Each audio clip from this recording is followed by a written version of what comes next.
Hello बच्चों, आज हम बच्चों न्यूटन्स थर्ड लॉ के बारे में पढ़ेंगे। ठीक है बच्चों, first law and second law का वीडियो मैंने अपलोड कर दिया है, वो आप देख लेना। मैं नीचे लिंक में डाल दिया हूँ इसके। ठीक है, उसके बाद ये अच्छे से समझ में आएगा। तो न्यूटन्स थर्ड लॉ के बारे में बच्चों एक्चुअली इसे बोला जाता है कि every action have equal and opposite reaction. ये सेंटेंस बच्चों हम 9th 10th क्लास से पढ़ते आ रहे हैं, बट क्या ये सही है? न्यूटन्स थर्ड लॉ ये कुछ हद तक सही है, बट ये पूरा सही नहीं है। तो हम बच्चों आज बताते हैं कि एक्शन रिएक्शन क्या होता है। पहले ये समझना होगा मुझे। जैसे मान लीजिए बच्चों की कोई ब्लॉक है, यहाँ पे m मास है इसका, तो इस पे अर्थ बच्चों क्या लगा रहा है? mg नीचे लगाएगा, और ये सरफेस जो होगा नॉर्मल फोर्स जो कि सरफेस के परपेंडिकुलर होगा, ये ऊपर लगाएगा। तो क्या ये n एंड mg ये बोलेंगे ये अगर एक्शन है तो ये रिएक्शन नहीं होगा। देखिए, इसके न्यूटन्स थर्ड लॉ के कुछ नियम है बच्चों, तो इसको हम पहले समझते हैं कि देखिए, इसमें पहला पॉइंट हम ये करेंगे कि action and reaction acts on different body पे एक्ट होना चाहिए। पहला लॉ ही है इसका कि action and reaction force acts on different body. ठीक है बच्चों, यहां पे देखिए एन जो है वो सरफेस इस ब्लॉक पे लगा रहा है, ठीक है, और mg भी अर्थ जो है, यहां पे मान लीजिए अर्थ होगा, अर्थ जो है इस बॉडी पे ही लगा रहा है। तो n एंड mg बोथ जो है एक्ट हो रहा है ब्लॉक पे, तो ये एक्शन रिएक्शन नहीं होगा। ठीक है, अगर आप इसका मतलब जो भी है कि देखिए, ये अगर मान लीजिए अर्थ जो है ब्लॉक पे mg लगाया, मान लेते हैं ये एक्शन है, तो ब्लॉक भी जो है अर्थ को अपने तरफ से mg फोर्स लगाएगा, तो ये एक्शन और रिएक्शन हुआ। ठीक है, जैसे ये नॉर्मल जो है, देखिए ये नॉर्मल किसने लगाया है? सरफेस में ब्लॉक पे, तो ब्लॉक भी बच्चों क्या होगा? ब्लॉक भी एक नॉर्मल इधर लगाएगा, तो ये एक्शन और ये रिएक्शन हुआ। ठीक है, तो फर्स्ट पॉइंट है न्यूटन्स थर्ड लॉ का कि action and reaction acts on different body बच्चों। दूसरा पॉइंट है कि action and reaction force are of same nature. देखिए बच्चों, एक्शन रिएक्शन पेयर हमेशा सेम नेचर का होना चाहिए। नेचर मीन्स अगर ग्रेविटेशनल फोर्स है एक्शन में, तो रिएक्शन भी उसका ग्रेविटेशनल फोर्स ही होगा। जैसे यहां पे देख रहे हैं, अगर नॉर्मल फोर्स एक्शन है तो ये भी नॉर्मल ही इसका रिएक्शन होगा। ठीक है, और तीसरा पॉइंट है बच्चों कि फोर्स किसी भी बॉडी पे फोर्स हमेशा पेयर में लगता है। Force always exist in pair. तो हम एक बहुत इंपॉर्टेंट बात बच्चों क्या समझे कि यहां पे जो n और mg होते हैं वो एक्शन रिएक्शन नहीं होता है। ठीक है, तो अब हम इसे समझते हैं, ये आप नोट कर सकते हैं। फर्स्ट है बच्चों कि action and reaction acts on different body. Second हो गया आपका कि action reaction pair are same nature, and third आपका हो जाएगा force always exist in pair. अब बच्चों हम कुछ सवाल देखते हैं। जैसे मान लीजिए बच्चों कि एक स्ट्रिंग है यहां पे, और एक मान लीजिए बंदर है। ठीक है, बंदर जो है ऊपर की ओर, स्ट्रिंग के ऊपर की ओर चढ़ रहा है। ठीक है, इसका मास मान लीजिए दिया हुआ है 2 kg, और एक्सेलरेशन भी मान लीजिए 2 मीटर पर सेकेंड स्क्वायर अपवर्ड है। ठीक है बच्चों, तो इसमें बच्चों बोल रहा है कि इस स्ट्रिंग में टेंशन कितना डेवलप होगा। तो देखिए, इसमें क्या होगा बच्चों कि इसका मास, इसका फ्री बॉडी डायग्राम हम बनाएंगे तो देखिए इसका mg बच्चों नीचे लगेगा, m कितना है 2 और मान लेते हैं g 10, और टेंशन बच्चों ये टेंशन ऊपर की ओर होगा, और ये ब्लॉक देखिए ये बंदर किधर जा रहा है, ऊपर की ओर जा रहा है, तो T ज्यादा होगा, तो unbalanced force T minus 20 is equal to mass into acceleration. ठीक है, एक्सिलरेशन मान लीजिए 2 दिया हुआ है, तो T हो जाएगा आपका 20 प्लस 4, तो 24 न्यूटन। कोई तकलीफ आपका? आप बोलेंगे कि बंदर सिर्फ 2 केजी का, मान लिए हैं 2 ही केजी है, बहुत नवजात बंदर है। ठीक है, अगर मान लीजिए कि ये टेंशन अगर इससे ज्यादा हो जाएगा तो फिर स्ट्रिंग टूट जाएगा, उसे ही कभी कभी हम ब्रेकिंग स्ट्रेंथ बोलते हैं बच्चों।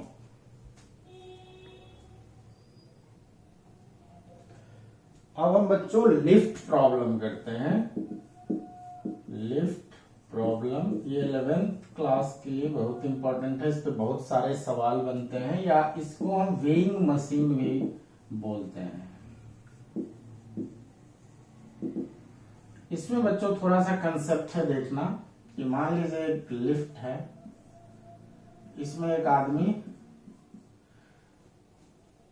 ठीक है, एक आदमी है जिसका मास m है आपका, और ये लिफ्ट बच्चों ऊपर की तरफ, पहले हम ये मान लीजिए रेस्ट में है। ठीक है, ये अगर रेस्ट में है लिफ्ट, तो इसका फ्री बॉडी डायग्राम बच्चों हम बनाएं तो देखिए mg आपका नीचे लगेगा, और एक ये जो लिफ्ट का सरफेस है बच्चों वो n लगाएगा। n क्या है, जितने फोर्स से ये जो पर्सन है लिफ्ट में वो लिफ्ट के बेस को प्रेस कर रहा है, तो यही इसका जो वेट जो होगा बच्चों यही देगा n।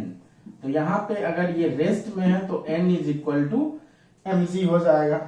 ठीक है, और यही आपका क्या है, वेट देगा आपका।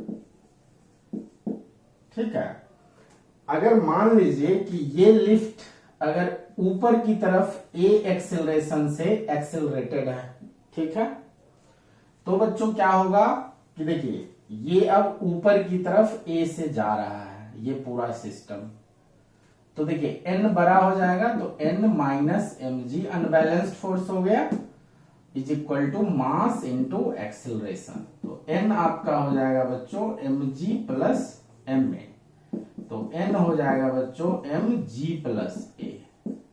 ठीक है, तभी आप देखते होंगे कि लिफ्ट अगर ऊपर जाती है तो आपको लगता है कि हम थोड़ा वेट गेन कर लिए हैं, हम भारी टाइप का फील होता है। ठीक है, क्योंकि इसमें g प्लस a उसका एक्सेलरेशन ऐड हो रहा है। ठीक है, तो इसका वेट आपका इतना हो जाएगा।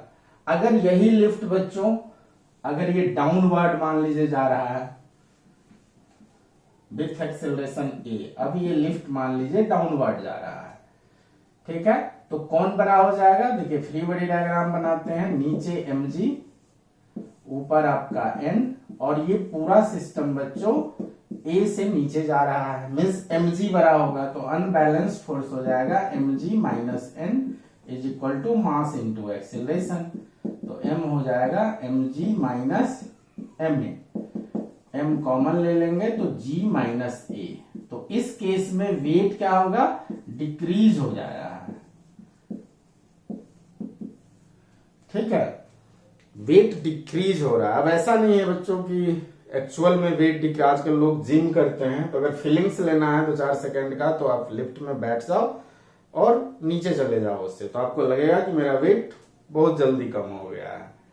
ठीक है, तो जब नीचे जाते हैं तो हम थोड़ा हल्का फील करते हैं। ठीक है बच्चों, अब थर्ड केस बोल देगा बच्चों कि लिफ्ट जो है यूनिफॉर्म एक्सेलरेशन से, ठीक है, नहीं यूनिफॉर्म वेलोसिटी है लिफ्ट की और वो अपवर्ड जा रहा है, upward with uniform velocity, uniform velocity. तो इस केस में बच्चों क्या होगा, देखो अपवर्ड ये जा रहा है, मीन्स ये लिफ्ट ऊपर जा रहा है, तो अनबैलेंस्ड फोर्स कितना हो जाएगा, n माइनस mg और इज इक्वल टू मास और इनटू एक्सेलरेशन। देखो बच्चों, जहां भी यूनिफॉर्म वेलोसिटी है मतलब एक्सेलरेशन जो होगा जीरो होगा। तो इस केस में बच्चों n is equal to m g हो जाएगा, कोई फर्क नहीं पड़ेगा वेट पे, वो अपवर्ड जाए या डाउनवर्ड जाए इतना ही आएगा। ठीक है। अब एक केस है बच्चों कि मान लीजिए कि लिफ्ट का, देखिए लिफ्ट यहां तो किसी से टंगा होगा ना, हवा में तो नहीं लटका होगा ये। अब कोई आया और यहाँ पे ये लिफ्ट का जो ये रस्सी है ये कट कर दिया या टूट गया, तब क्या होगा, एक्सिलरेशन जी से ये नीचे की तरफ जाएगा। ठीक है बच्चों। तो अब फ्री बॉडी डायग्राम बनाते हैं। तो देखिए एम जी नीचे, एन ऊपर, और ये पूरा सिस्टम किससे, जी से नीचे जा रहा है। Means M G minus N is equal to mass into acceleration, G हो जाएगा। तो n इस केस में बच्चों जीरो हो जाएगा। n जीरो का मतलब क्या होता है कि जस्ट कांटेक्ट इसका खत्म हो रहा है सरफेस के साथ, और वो वेटलेसनेस एक कंडीशन होता है, ये फील करेगा कि इसका वेट जो है वो जीरो हो गया है। ठीक है बच्चों, आया समझ में।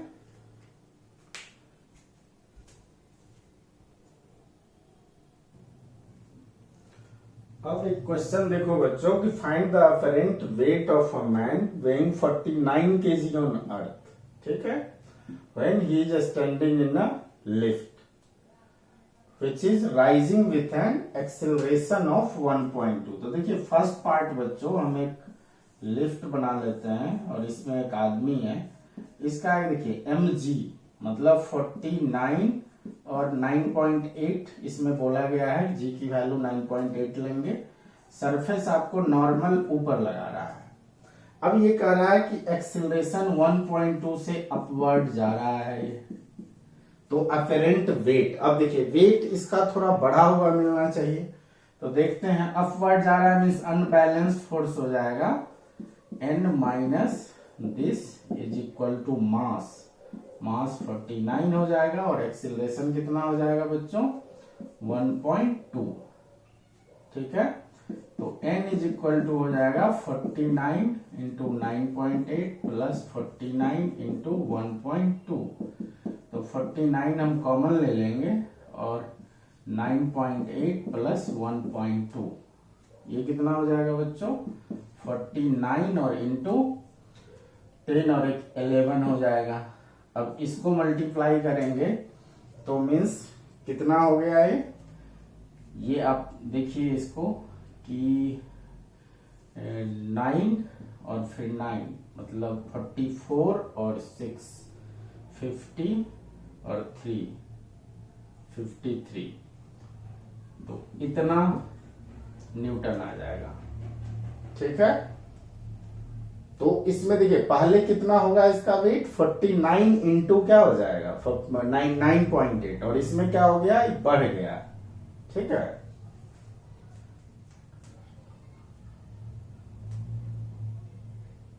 सही है। अब इसका दूसरा पार्ट देखते हैं बच्चों। दूसरा हो जाएगा आपका, ये किधर जा रहा है, going downward with same acceleration, मतलब 1.2 मीटर पर सेकंड स्क्वायर से नीचे जा रहा है। तो मीन्स इसका क्या ले लेंगे 49 into 9.8 minus n is equal to 49 into acceleration 1.2। तो n हो जाएगा बच्चों 49 9.8 माइनस 1.2। ठीक है, तो ये हो जाएगा 49 इंटू 6 8.6, इतना भाई न्यूटन होगा। ठीक है, तीसरा आपका क्या हो जाएगा, तीसरा है फॉलिंग फ्रीली। फॉलिंग फ्रीली मतलब क्या है कि आपका mg नीचे और n ऊपर, और ये कितने एक्सेलरेशन से a is equal to g हो जाएगा। तो इस केस में बच्चों इसका करंट वेट 0 हो जाएगा, हम देख चुके हैं। ठीक है, ये थर्ड हो गया। और फोर्थ जो है गोइंग अप और डाउन विथ यूनिफॉर्म वेलोसिटी। तो इस केस में बच्चों n is equal to m into G होगा। ठीक है, आ गया समझ में। तो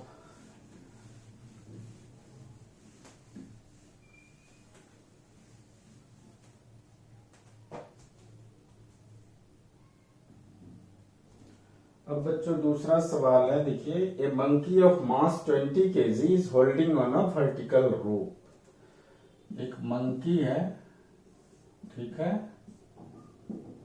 ये 20 kg का है, इसका मास 20 kg है।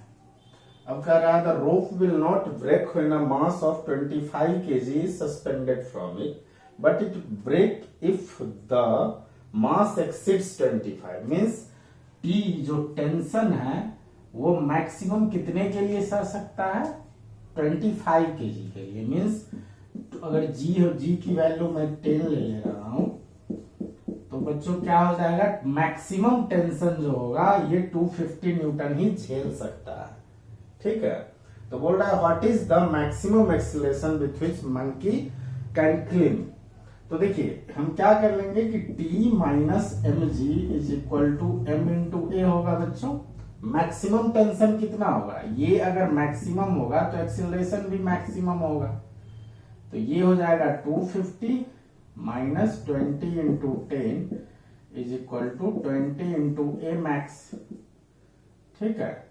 तो ये हो जाएगा 250 minus 200 is equal to 20 into acceleration.